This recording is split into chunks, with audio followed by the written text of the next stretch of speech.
Hey, what's up, fam? Thank y'all for tuning in once again. As always, be sure to like, share, comment, and subscribe.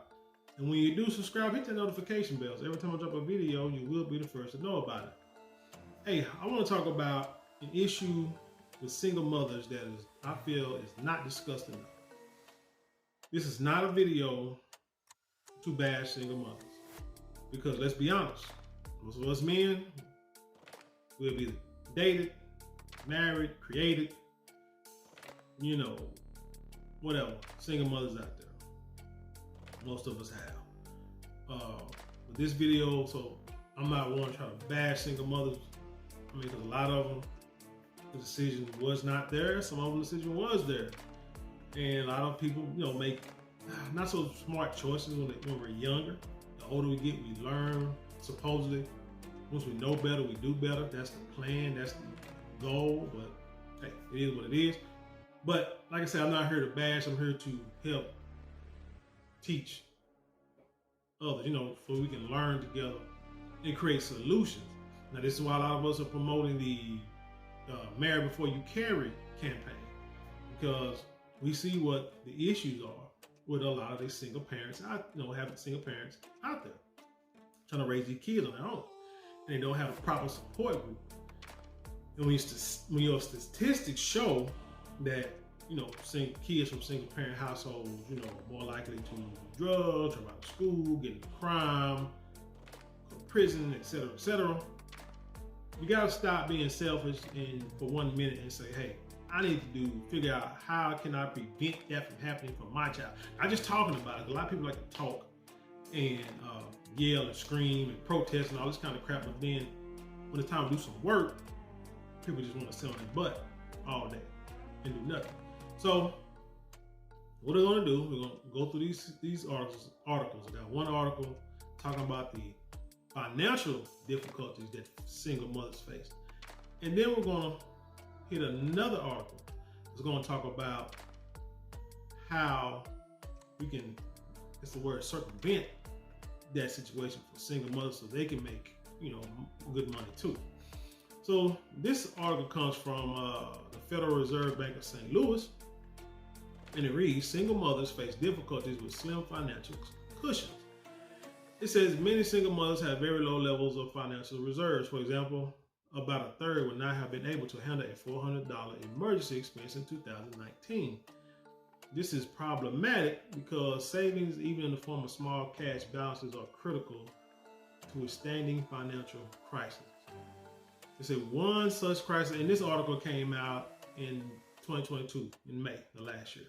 So it's going to talk about things that happened during the pandemic, but it's also can be related to before the pandemic and, post-pandemic. So let's get to that.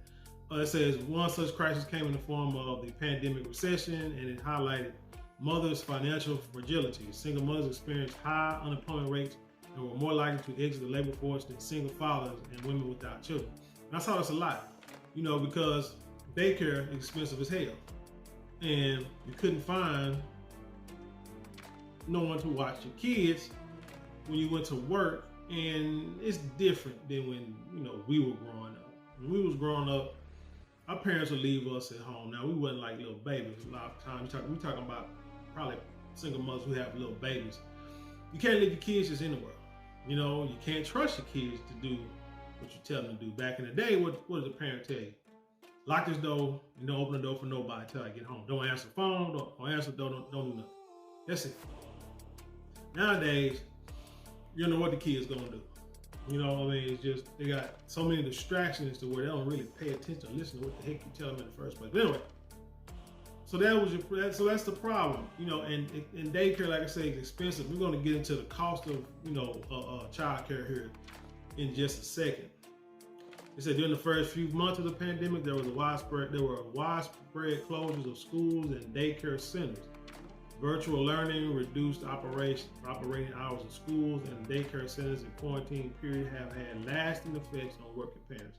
Single mothers have been particularly impacted. 1 in 5 single mothers who experienced these type of disruptions indicated in November 2020 that they were no longer working at a rate of roughly twice that of other parents, according to the Federal Reserve Survey of Household Economic and Decision Making.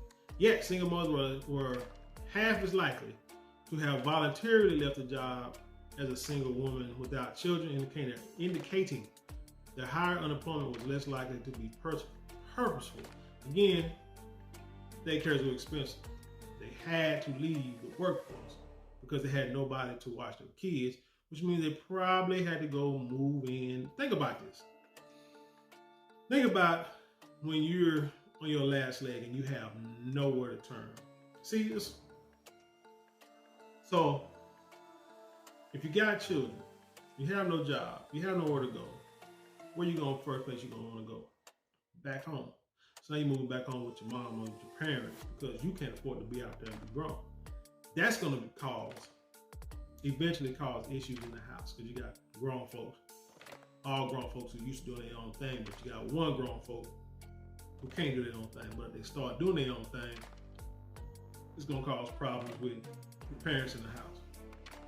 Or that woman may go back to, maybe move in with a roommate who got kids. But again, if ain't nobody paying bills, or let's say that other person is paying bills, but if you're not working, eventually you're gonna have to go because they're not gonna take care of you and your children while you ain't making money, which could lead to you going back to that no good deadbeat baby daddy that you had in the first place, that you left in the first place because you have nowhere to go. See, these are like I'm saying, these are choices that we make that we don't look.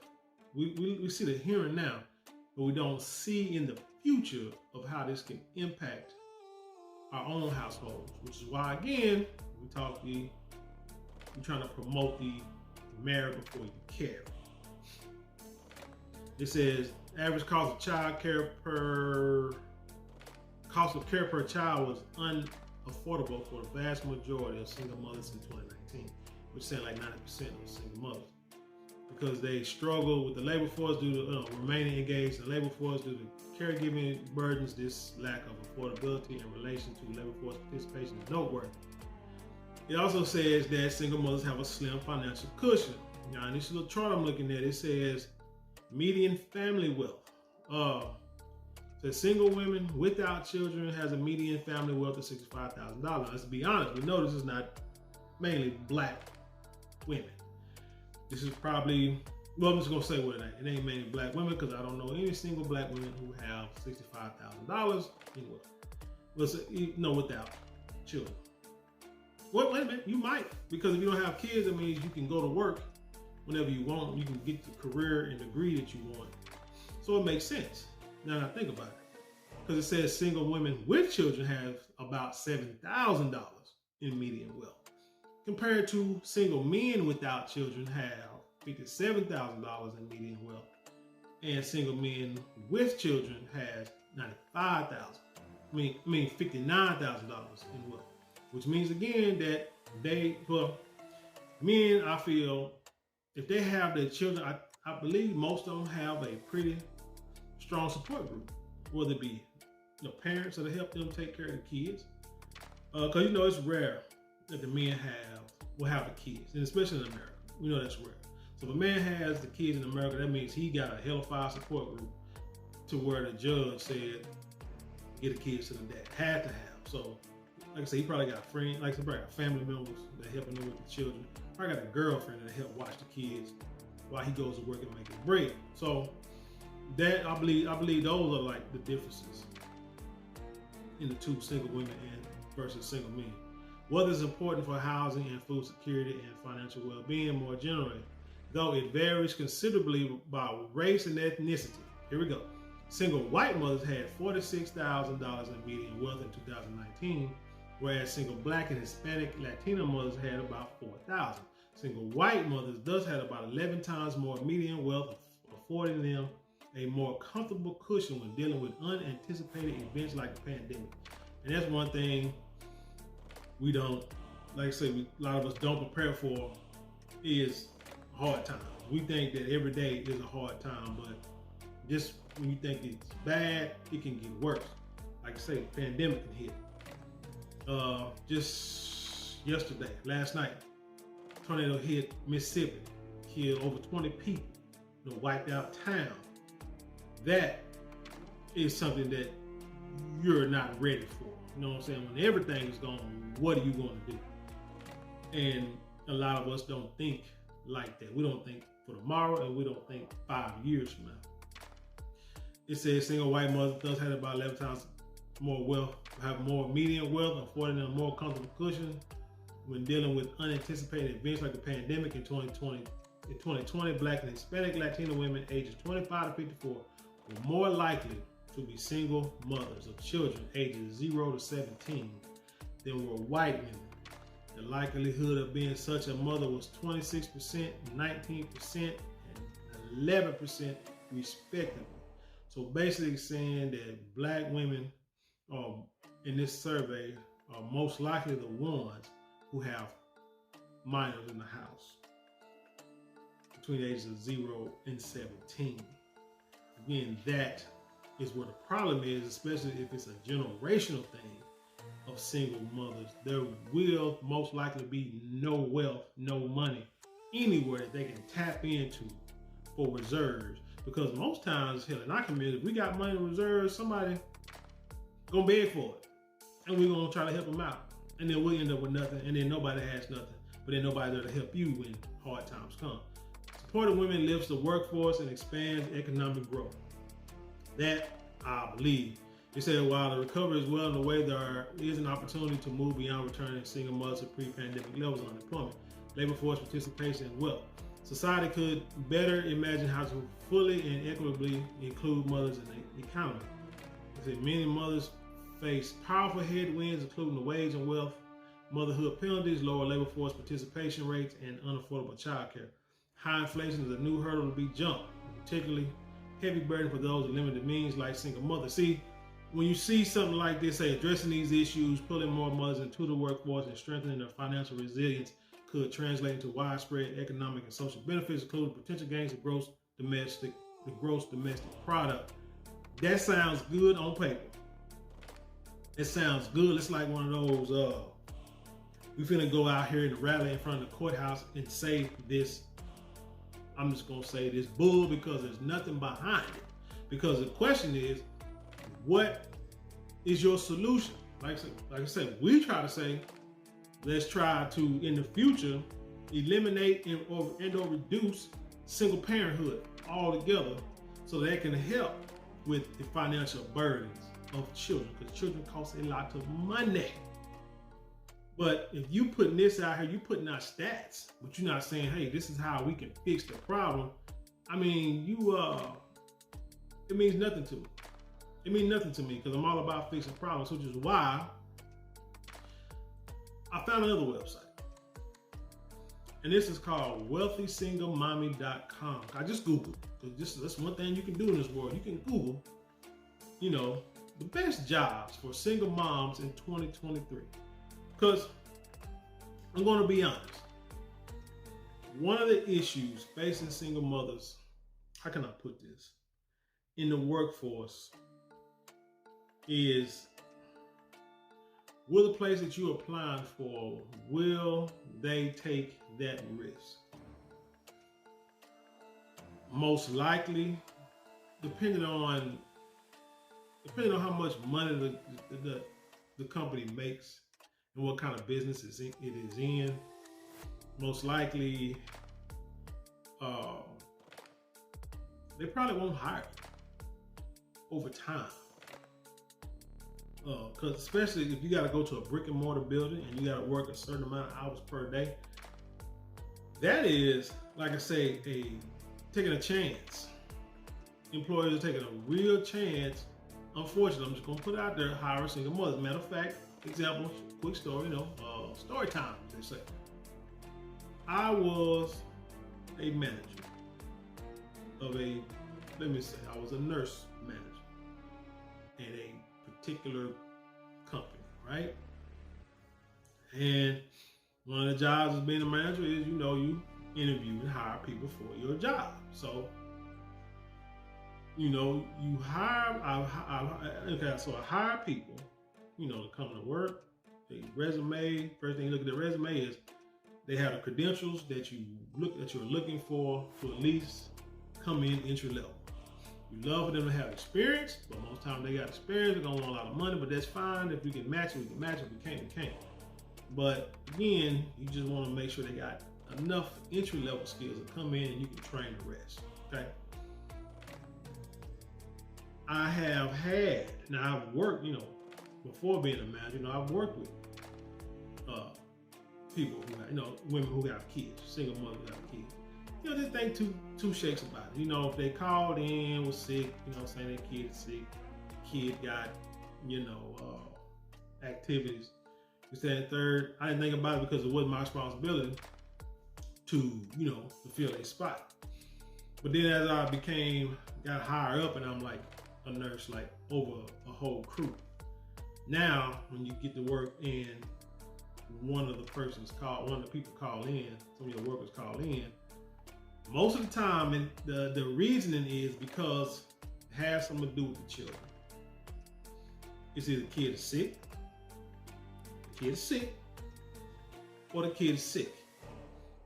Then the kid's gonna have some kind of, maybe a parent-teacher conference, had an accident or a fight at school, gotta come and change clothes, kid got an activity, kids in sports, kid gotta play, kids part of some kind of group at school, mom has to go. So the mom taking off, or the mom, if they can't get the day off, he said you can't get the day off, by requesting it, then you just know they're gonna call in. So if you're like a manager, you're trying your best and really pretty much accommodate them as much as possible, because they got doctor's appointments regardless. You're trying to accommodate them as much as possible, because even if you tell these single moms that I can't give you that day off, you already know what's about to happen. They're gonna call in, and you can't blame them, because that's their number one priority is a child. Now your manager's boss, and all that kind of stuff, they're gonna be upset. They're gonna be like, I don't care. They need to come to work. But me, I'm like, okay, I'll tell them, hey, I can't give you a day off, you gotta come to work. Then I know already they're gonna go, I'm not gonna be here. What you gonna do? You can write them up, it's gonna be a battle. In the end, if it's too many write-ups, they can quit. They can get fired. But either way, that person won't be here that long, so now you're out of a employee that, besides those few days of missing because of their child, now you don't have them. Instead of having them 97% of the time, now you have them 0% of the time. Now you're trying to find somebody to hire out there in the workforce, and it's just a vicious cycle.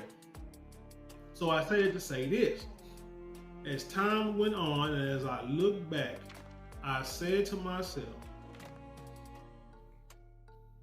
however I can find out, if there's any way, there's certain questions they say you can't ask, and this and the third, and I understand, all these employee laws, these EEOC laws and stuff like that. But let's just be honest. We can sit up here and talk about how people won't call back people who turn in resumes who got these ethnic names, but have the credentials of anybody, maybe even better credentials than anybody else who applied, but they won't get a call back or interview because of their name or how they sound on the phone, what have you. So we can say that. So let's just be honest about this here too. Sometimes I'll say this: if it is known, it is found out that a woman has children and she's single, it's a good chance. Well, I'm gonna say it like this here: if it was me, I probably would be leery of hiring a single mom. Seriously. Not saying it's fair, because everybody deserves to work. She may not be a single parent by choice. It could be whatever circumstances. But if I'm in a brick and mortar building and I need you between a certain hours, Monday through Friday, and even sometimes on weekends, and you can't accommodate that, it's putting me in a liability. You see what I'm saying? It's putting my place of making money, in jeopardy. And I need to minimize those issues. So I would prefer to hire, you know, a single woman with no kids, or maybe even a woman who's married and has children, or a woman who's married who don't have children.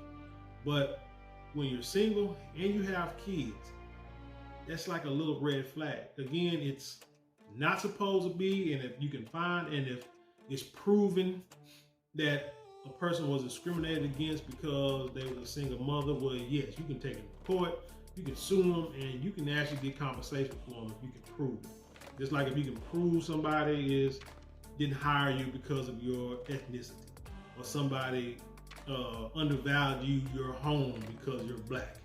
You know, we've seen that. If you can prove that, oh man, the sky's the limit when it comes to financial compensation. But if you can't prove it, then what are you going to do? All right. So anyway, let's get back to this website. It said the best, and the reason why I brought this, I looked for this because, like I say, I'm here to try to create solutions. And this says best 28 jobs for single moms in 2023. And what you'll notice with these jobs are, it says, let's see, what are the best jobs for single moms? It says single moms want what other moms want in a job, but maybe even more so. What are the hallmarks of good single mother jobs? Here are some. It says good pay, which that's everybody wants. Flexible schedule, which is very important. I've worked in places where a mom has the leeway to leave work in the middle of the day, go tend to their children, and then come back later on and finish work. You know, take a day off the day, and then you can come back tomorrow and catch up. Can't come in early, but come in late and do the work you need to do. Those are the perfect scenarios where when they find those kind of jobs, they won't leave, no matter the money, no matter the headaches, because it helps them, you know, maintain, help them maintain their livelihood, maintain, continue to do things with their kids, stay in their kids' lives, so that kids can continue to be children and do things that children do. They don't have to sit at home by themselves, do nothing while mama go to work, or sit in the daycare all day while mama gotta go to work. There's flexibility in that, and that's very important. It says also remote. That's another thing. Remote is a big thing. A remote job to where, like, say, you work from home, and so you can watch your kids or be there when they get home, when they get off the bus from school. You see what I'm saying? And still continue to do your job. Interesting work and room to go. It says number one, says the top 3 picks they have is a bookkeeper. Becoming a bookkeeper tops our list of best jobs for single moms because it offers excellent pay, flexible hours, room to grow, challenging work, quick training. It says entry level can be $20 an hour, up to like $60 an hour with this job to be a bookkeeper. There's number 2 is proofreading. Our next top pick is the best high paid job for single mom for proofreading because it requires no experience, is remote friendly, offers flexible hours, good pay, is inexpensive to get started. According to ZipRecruiter, freelance proofreaders earn an average of $56,000 a year in the United States, or about $27 an hour. With entry levels starting at $15 an hour. Again, it's about the flexibility. I believe that's like the most important thing. Programmer. You can learn, be a programmer or a coder. Excellent pay, learning how to code through online courses. So again, you can be home doing this, work remotely with flexibility, be ready to start working in about 6 months, earn more credentials with additional training certifications, so you can make up to $200,000. It says, let's see, other jobs for single moms, freelance writer, customer service representative, graphic designer, and personal stylist. You got accountant jobs, but when you say accountant jobs, hey, and much of the work can be done remotely from home. Admin jobs, most of which can be done remotely. Child care provider job. This is a good job because you can work at a daycare and your kids can come be at your job. You get paid watching your kids and you get free child care. Clinical research coordinators. Again, it takes a lot of research trial, but again, it can be done remotely. Content manager. which means you could be at home on a laptop and do this stuff remotely. Copywriter, freelancer, corporate travel consultant.